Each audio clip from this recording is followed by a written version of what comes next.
침례 받으신 예수님이란 제목으로 말씀 나누겠습니다. 코로나19로 말미암아 여러 가지 신조어들이 많이 생겼는데 그 중에 하나가 바로 뉴노멀이라는 그런 단어입니다. 뉴노멀.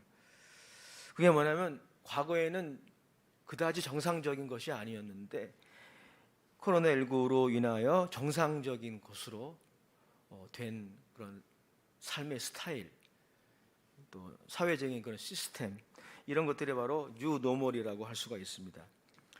그 중에 하나가 뭐냐면 바로 이 과학주의입니다. 과학주의. 이 과학주의라고 하는 것은 뭐냐면은 이 과학의 그 능력에 대한 낙관적인 그런 견해라고 볼 수 있는데요.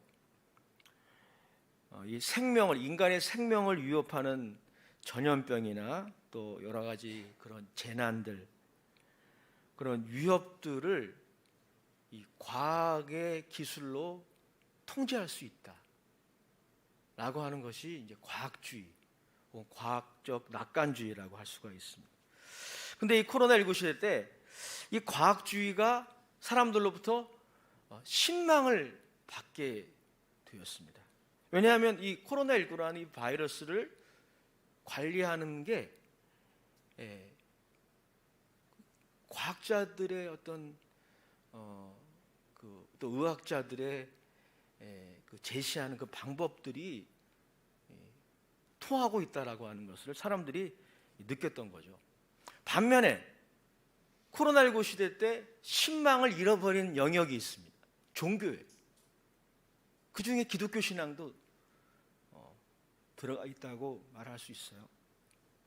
우리 한국에 보면 이 기독교 신앙이 코로나19 바이러스를 대처하는 데 있어서 뭔가 잘못했다라는 그런 여론들이 지금까지도 계속 있어 왔죠. 그런 사건도 있었습니다. 대구의 모 이단 단체에서 비밀 집회를 하고 또 그 참석자 명부도 공개하지 않고 이래가지고, 물론 이제 법원에서는 뭐 무죄 판결이 났지만은 여하튼 그 일로 인해서 기독교 신앙 전체가 이제 그렇게 평가를 받게 됐죠. 신망을 잃어버리는 그런 일들이 생겼습니다. 반면에 이 전염병을 극복할 수 있는 것은 과학이다. 과학적인 그런 데이터, 그런 과학 기술을 통해서 통제할 수 있다. 우리는 과학자들의 말을 더 들어야지 종교인들의 말을 들으면 큰 코 다친다. 이런 분위기가 코로나19 때 소위 말해서 뉴노멀 시대 때 생긴 것이죠. 물론 여러분, 과학기술을 우리가 부정할 수 있겠습니까? 과학기술 없이 아마 이렇게 예배 드리는 것도 불가능할 것입니다. 이렇게 조명이 또 이 음향이 다 과학기술입니다. 과학기술을 부정하면서 어떻게 살 수 있겠어요? 사실 따지고 보면은 과학기술도 하나님이 우리에게 주시는 일반적인 은총이라고 말할 수 있습니다. 이 과학기술, 또 의학의 기술을 통해서 이 전염병을 극복하고자 하는 그런 노력들이 헛되다고 결코 말할 수 없습니다.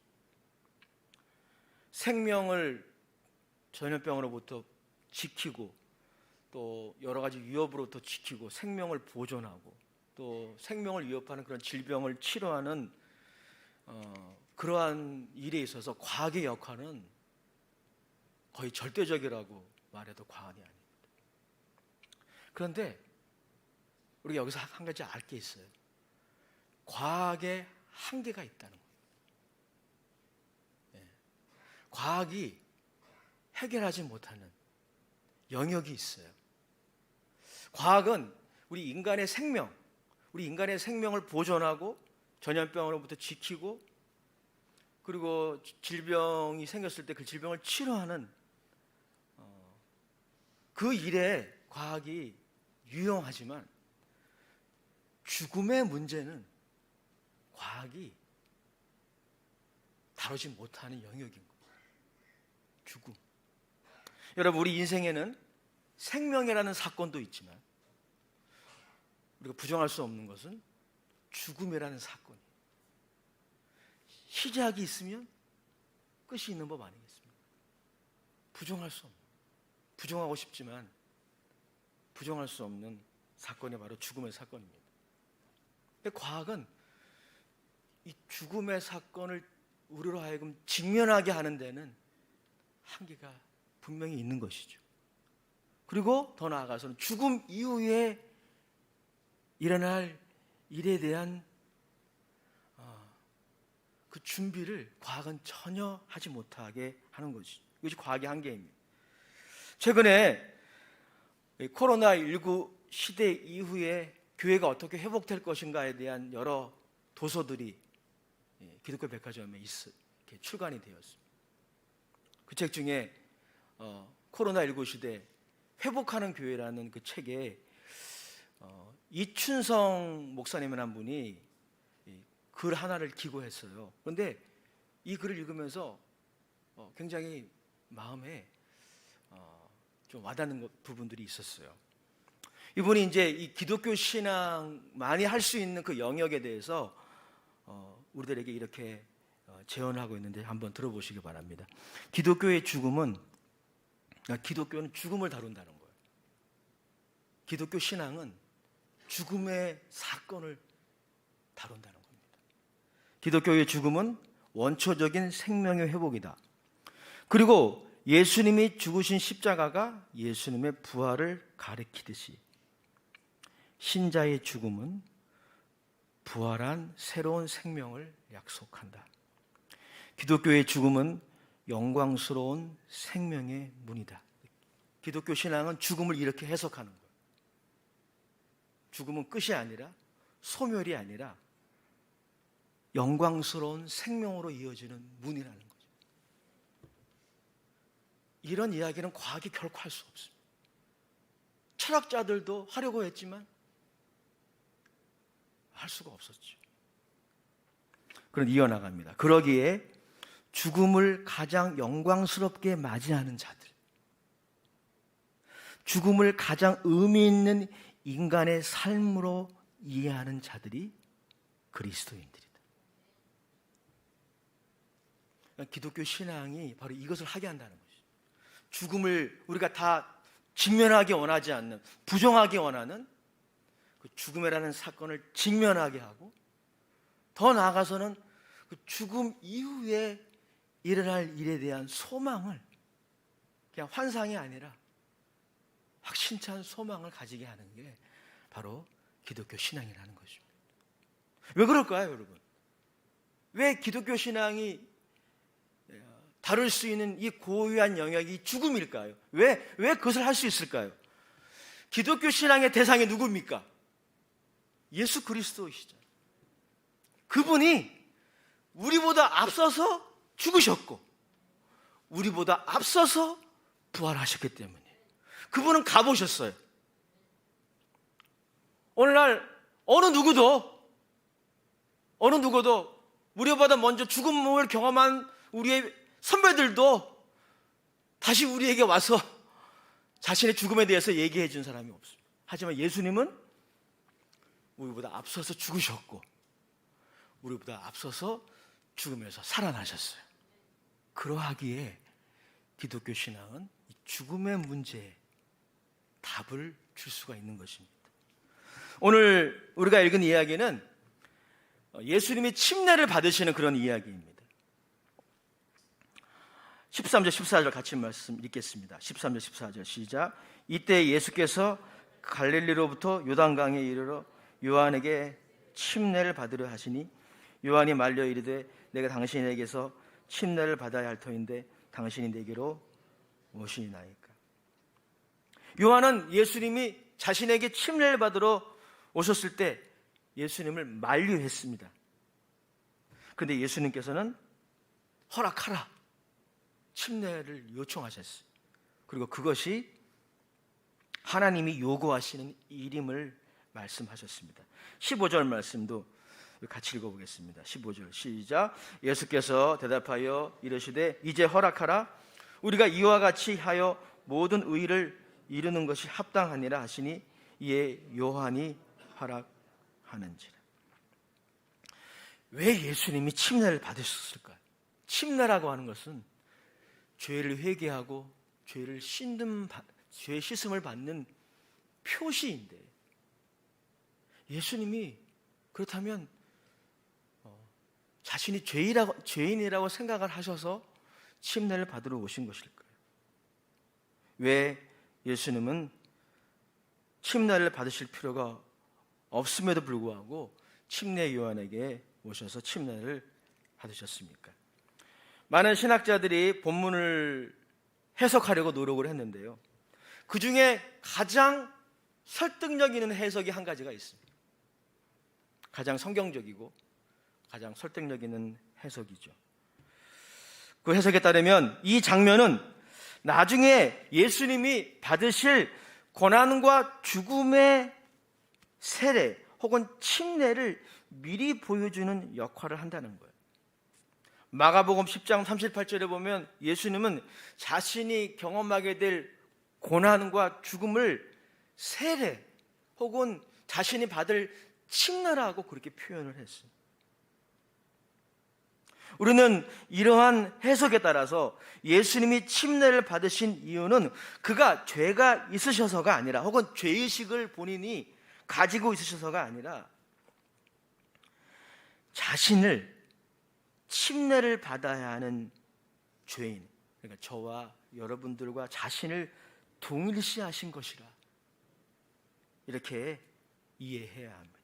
좀 더 쉽게 얘기하면 예수님께서는 연약한 죄인을 대신하여 심판을 받으시고 죽음을 경험하시고 부활하셨는데, 이 오늘 침례의 사건은 그 예수님의 우리를 대신하신 고난과 죽음과 부활의 사건을 미리 보여주는 그런 사건이라는 것입니다. 그래서 여러분, 우리 교단에서는 세례란 말보다 침례란 단어를 선호합니다. 물론 세례란 단어를 써도 잘못된 것은 아니에요. 그래서 우리 교단에서는 침례식을 거행해요. 침례식은 어떻게 하냐면 물속에 완전히 잠깁니다. 그리고 물에서 다시 나오는 것이죠. 침례의 물은 하나님의 심판의 물입니다. 그리고 물속으로 들어가는 것은 죽음을 의미해요.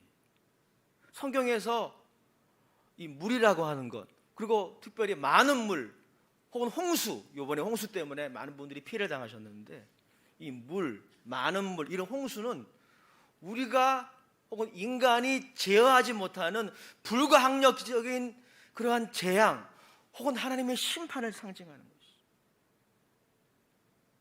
그리고 물에서 올라오는 것은 예수님의 부활을 의미하는 것입니다. 즉 여러분, 예수님이 침례를 받으신 이유는 그분이 우리를 대신하여 우리의 자리로 내려오셨고, 우리를 대신하여 고난을 당하셨고, 우리를 대신하여 정죄받고 죽으실 것을 미리 보여주는 거예요. 또한 그분은 우리를 대신하여 살아나셔서 물에서 올라오셨어요. 오늘 15절 말씀을 보면 예수님이 침례 받으시는 그 장면이 간략하게 묘사되어 있는데 우리 같이 읽어보겠습니다. 16절 시작. 예수께서 세례를 받으시고 곧 물에서 올라오실새 하늘이 열리고 하나님의 성령이 비둘기 같이 내려 자기 위에 임하심을 보시더니. 여러분, 예수님이 저와 여러분들을 대신하여 고난당하시고 대신하여 형벌을 받으시고 정죄를 받으시고 죽으시기 위해서 이 땅에 오셨습니다. 그리고 그분이 우리를 대신하여 무덤에서 다시 부활하셨습니다. 이것이 바로 하나님의 아들을 보내신 이유였습니다. 그래서 예수님이 자신이 침례받은 것을 만류하는 침례 요한에게 이제 허락하라. 우리가 이와 같이 하여 모든 의를 이루는 것이 합당하니라 말씀하신 것입니다. 예수님이 침례를 받으신 것은 예수님이 장차 저와 여러분들, 우리 모든 인류를 위해 감당해야 할 역할을 미리 보여주는 것이죠. 그래서 그분의 침례의 사건은 오늘 예수님 말씀하신 것처럼 하나님의 의를 이루는 사건입니다. 여러분, 성경에 수도 없이 예수님이 이 땅에 오신 것은 죄인의 자리를 대신하기 위해서 오셨다라고 증언하고 있습니다. 이 예수님의 고난이 그냥 의인이 경험한 부당한 고난이 아니라 우리의 죄를 대속하기 위한, 우리를 대신한 고난이고, 그의 죽음이 우리를 대신한 죽음이라는 것을 성경 곳곳에서 우리에게 증언하고 있어요. 그 중에 하나를 제가 소개하기 원합니다. 그것이 바로 베드로전서 3장 18절 말씀이죠. 우리 한번 같이 큰 소리로 읽어보겠습니다. 시작. 그리스도께서도 단번에 죄를 위하여 죽으사 의인으로서 불의한 자를 대신하셨습니다. 이는 우리를 하나님 앞으로 인도하려 하심이라. 육체로는 죽임을 당하시고 영으로는 살리심을 받으셨습니다. 예수님의 침례의 사건은 예수님이 우리를 대신하여 죽으시고 심판받으시고 우리를 대신하여 다시 살아나신 것을 미리 보여주는 것입니다. 증언하는 것입니다. 이 예수님을 여러분 모두 믿으시기를 주의 이름으로 축복합니다.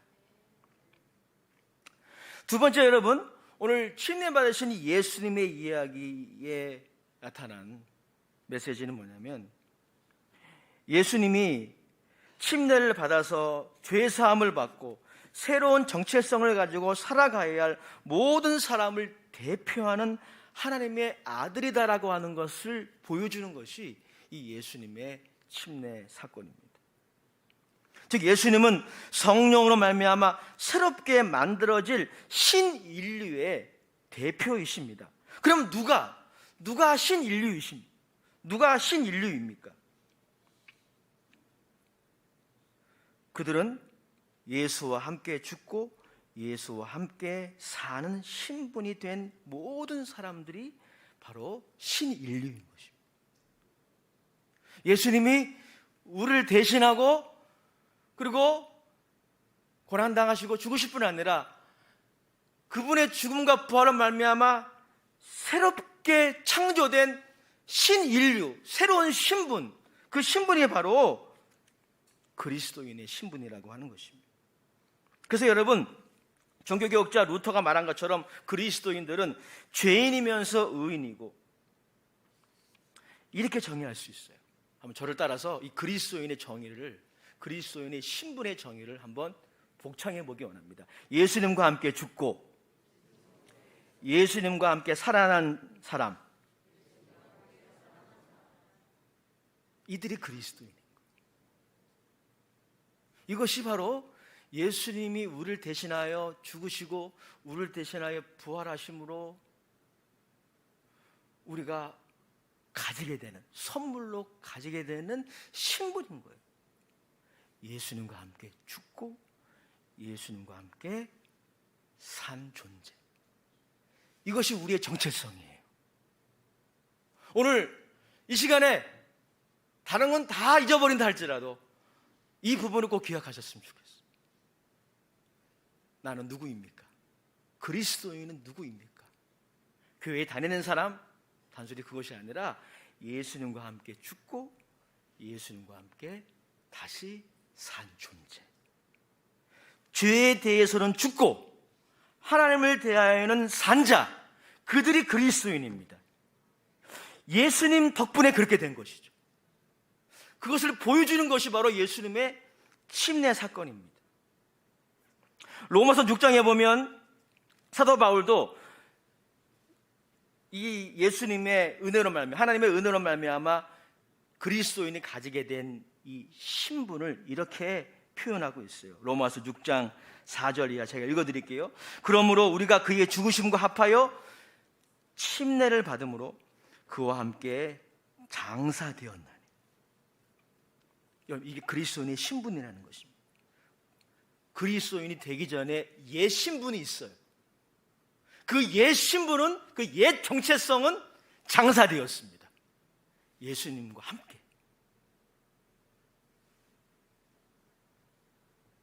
이는 아버지의 영광으로 말미암아 그리스도를 죽은 자 가운데서 살리심과 같이 우리로 또한 새 생명 가운데서 행하게 하려 합니다. 만일 우리가 그의 죽으심과 같은 모양으로 연합한 자가 되었으면, 우리가 어떻게 예수님의 죽으심과 같은 모양으로 연합한 자가 됩니까? 하나님의 은혜로 되는 것입니다. 하나님의 은혜로. 예수님 덕분에 그렇게 되는 거예요. 그 하나님의 은혜로 예수님이 이루신 것들을 받아들이는 게 믿음이에요. 그래서 믿음은 수동적입니다, 여러분. 기독교 신앙은 수동적인 거예요. 하나님이 그리스도를 통하여 대신 이루신 것을 받아들이는 것입니다. 받아들이면 어떤 일이 생기죠? 만일 우리가 그의 죽으심과 같은 모양으로 연합한 자가 되었으면 또한 그의 부활과 같은 모양으로 연합한 자가 되리라. 사도 바울은 더 해설을 이어나가고 있어요. 8절, 로마서 6장 8절 말씀 우리 다 같이 한번 읽어보겠습니다. 시작. 만일 우리가 그리스도와 함께 죽었으면 또한 그와 함께 살 줄을 믿노니. 11절 말씀도 같이 읽어보겠습니다. 시작. 이와 같이 너희도 너희 자신을 죄에 대하여는 죽은 자요 그리스도 예수 안에서 하나님께 대하여는 살아있는 자로 여길지어다. 여러분, 예수 그리스도는 이렇게 성령으로 하나님의 은혜로 새롭게 태어난 신인류, 예수님과 함께 죽고 예수님과 함께 하나님을 향하여 다시 태어난 신인류, 새로운 공동체의 대표입니다. 예수님이 그 대표인 거예요. 새로운 공동체와 새로운 가족의 대표이신 것입니다. 예수 믿는 사람들은 정과 욕심을 십자가에 이미 못 박은 사람들이에요. 예수님이 죽으시고 부활하시고 승천하셔서 하나님 보좌 우편에 왕으로 등극하심으로 말미암아 시작된 새로운 시대와 새로운 인류의 대표가 바로 예수 그리스도이십니다. 그리고 그분의 공로로 말미암아 새로운 신분을 갖게 된, 새로운 정체성을 갖게 된 사람들이 바로 그리스도인입니다. 믿으시길 주의 이름으로 축복합니다. 마지막으로 여러분, 예수님의 침례의 사건은 우리들에게 그리스도인의 삶은 어떠해야 하는지를 보여주는 그런 역할을 하고 있습니다. 좀 전에 말씀드린 것처럼 여러분, 그리스도인들은 하나님의 은혜로 그리고 믿음으로 이 옛 신분을 장사 지내버리고 새로운 신분을 가지게 되었습니다. 우리의 정체성이 바뀐 것입니다. 그렇다면 그리스도인들은 어떻게 살아가야 합니까? 새 인류가 되고 새로운 피조물이 된 그리스도인들은 어떻게 살아가야 할 것인가? 이것을 본문은 우리에게 또한 가르칩니다. 그건 간단합니다. 여러분, 우리가 어떻게 살아가야 할지는요, 우리의 정체성에 달려있는 거예요. 우리의 정체성이 뭐죠? 예수님과 함께 죽었어요. 우리의 옛 신분은 장사 지낸 바 되었어요. 우리의 옛사람은 예수님과 함께 십자가에 못 박혔습니다. 이걸 믿는 것이 예수 믿는 거예요. 그리고 예수님과 함께 다시 살았습니다. 이것이 바로 그리스도인이에요. 그렇다면 그러한 그리스도인들이 어떻게 살아가야 할 것입니까? 그리스도인의 삶은 다음과 같아요. 예수님과 함께 죽고 부활하는 삶을 살아야 돼요. 하나로 요약하면 예수님과 함께 죽는 삶을 살아야 돼요. 그래서 여러분, 기독교인들이 죽음을 다루는 방식이 세상 사람들이 다루는 방식하고 근본적으로 다른 거예요. 그리스도인의 삶은 어떤 삶입니까? 어떤 사람이 예수 잘 믿는 사람이에요? 쉽게 얘기해서 예수님과 함께 죽는 사람. 이런 사람들이 예수 잘 믿는 사람들. 갈라디아서 2장 20절에 사도 바울의 신앙 고백을 다시 한번 보기 원합니다. 그가 이렇게 말하고 있죠. 우리 같이 읽어보겠습니다. 시작. 내가 그리스도와 함께 십자가에 못 박혔나니 그런즉 이제는 내가 사는 것이 아니요 오직 내 안에 그리스도께서 사신 것이라. 이게 여러분의 신앙 고백이 되십니까? 내가 그리스도와 함께 십자가에 못 박혔습니다. 이것이 여러분들의 신앙 고백입니까? 그런지 이제는 내가 사는 것이 아니요 오직 내 안에 그리스도께서 사신 것이라. 이제 같이 읽어보겠습니다. 시작. 이제 내가 육체 가운데 사는 것은 나를 사랑하사 나를 위하여 자기 자신을 버리신 하나님의 아들을 믿는 믿음 안에서 사는 것이라. 사도 바울의 이 신앙 고백을 생각해 보십시오. 여러분, 예수 그리스도를 믿는 그리스도인의 삶은 예수님과 함께 죽는 삶이에요. 그러나 오해하지 마십시오. 그 삶은 그렇다고 해서 자해, 자학, 자살의 삶이 아닙니다. 오늘 이 자리에 여러분 중에 예수를 믿고 구주로 진정 영접하셨다면 오늘 사도 바울의 이 고백을 자학의 삶으로, 자해의 삶으로, 자살의 삶으로 이해하는 사람은 없을 거예요. 그런 삶이 아닙니다. 정반대예요.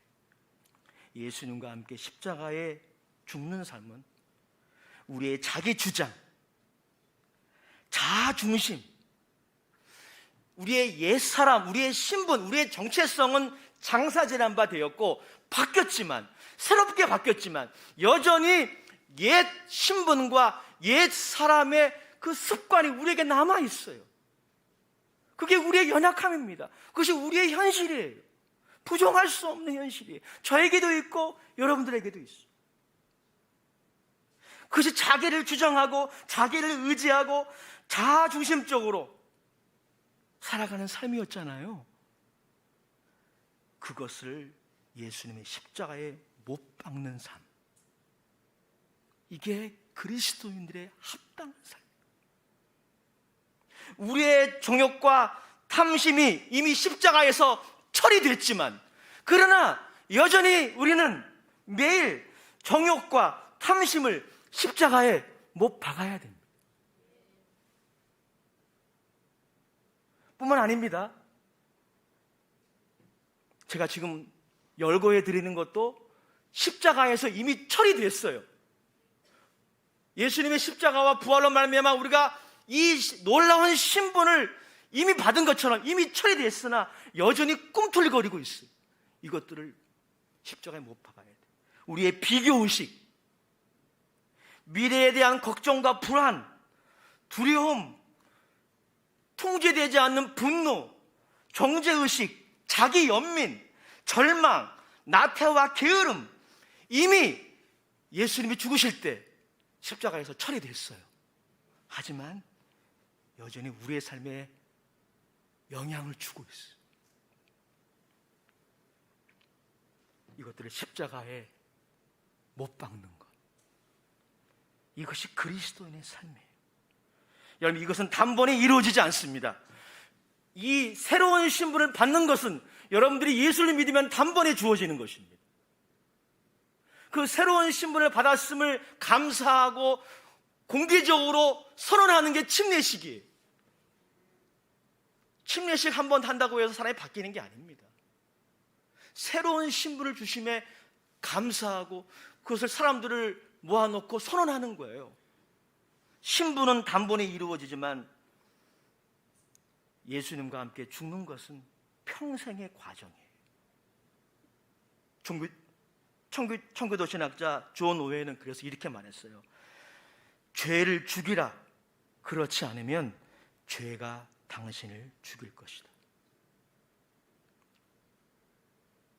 우리 매일매일 죄를 죽이는 삶을 살아야 합니다. 죄의 원인이 되는 정욕과 탐심을 십자가에 인정사정 보지 않고 못 박는 삶을 살아야 돼요. 그것이 그리스도인의 삶이에요.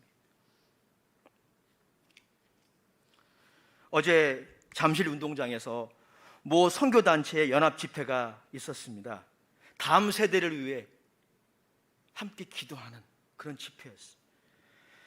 중고등부 학생들 또 몇 청년들이 이 집회에 가고 싶다 그래가지고 제가 인솔해서 다녀왔습니다. 근데 마지막 예배 시간에 시애틀 형제교회를 담임하고 계시는 권준 목사님이 나오셔서 말씀을 전해주셨는데 굉장히 저의 마음에 울림이 됐어요. 그분이 성령 충만을 이렇게 정의하셨어요. 성령 충만의 경험은 우리가 다 하기 원하는 경험이죠. 소위 말해서 은혜 받는다는 것을 우리는 그렇게 표현하잖아요. 은혜 받았습니까? 그 말은 무슨 말이에요? 성령 충만을 경험하는. 우리는 그런 경험을 원합니다. 또 그런 경험이 우리 예배 가운데 계속 있기를 원합니다. 넘쳐나게 원합니다. 근데 그분에 따르면 성령 충만의 경험은 방언을 말하고 예언을 하고 하나님의 말씀의 비밀을 깨닫고 회개의 눈물이 나오고 가슴이 뜨거워지고 막 손이 흔들리는 이런 것만이 아니라는 거예요.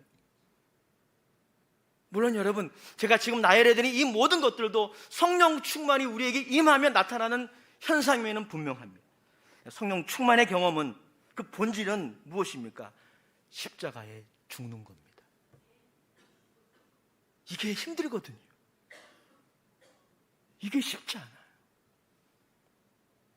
새로운 신분은 나에게 단번에 주어졌지만 여전히 그 옛 신분의 종로로 타려고 하는 내 안에 남아있는 그 연약함들, 그 자기 주장, 자기 교만, 아집, 그 자기 연민, 잘못된 자존심, 이런 것들을 십자가에 못 박는 게 어려워요.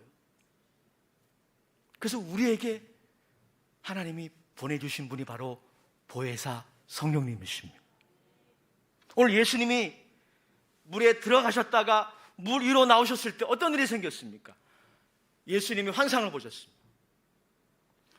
세례 요한도 그 환상을 보았습니다. 주변의 사람들도 아마 보았을 것으로 예상돼요.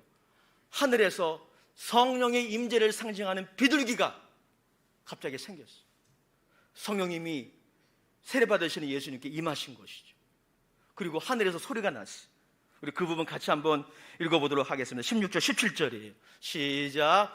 예수께서 세례를 받으시고 곧 물에서 올라오실새 하늘이 열리고 하나님의 성령이 비둘기같이 내려 자기 위에 임하심을 보시더니 하늘로부터 소리가 있어 말씀하시되 이는 내 사랑하는 아들이요 내 기뻐하는 자라 하십니다. 예수님이 침례를 받으시고 물 위로 나오실 때 성령이 비둘기같이 임재하시고 하나님이 예수님을 인정하시는 음성이 하늘에서 들린 것이죠. 이 사건은 예수님이 성령의 권능으로 인류를 구원할 유일한 메시아이심을 하나님이 공개적으로 선언하시는 사건입니다. 그런데 동시에 이 사건은 그리스도인의 삶이 무엇인지를 우리에게 보여주고 있습니다. 그리스도인의 삶은 따라갑시다. 성령의 능력으로, 더 큰 소리로, 성령의 능력으로 예수와 함께 죽고 예수와 함께 새로운 생명 가운데 왕노릇하는 것이다. 왕노릇해야 돼요. 옛 신분의 그 습관에, 그 연약함에 종노릇할 사람들이 아니에요. 이전 것은 지나갔습니다. 새로운 시대가 열렸어요. 죄의 종노릇하는, 마귀의 종노릇하는, 자기 자신에게 종노릇하는 그 삶은 새로운 신분을 가진 여러분들에게 어울리지 않아요. 그걸 다스리고 지배하는 왕노릇을 해야 합니다. 그러려면 죽어야 됩니다. 예수님과 함께 매일 죽어야 돼요. 그러면 예수님이 물 위로 올라오신 것처럼, 예수님 물속에 들어갔다가 안 나오신 게 아니에요.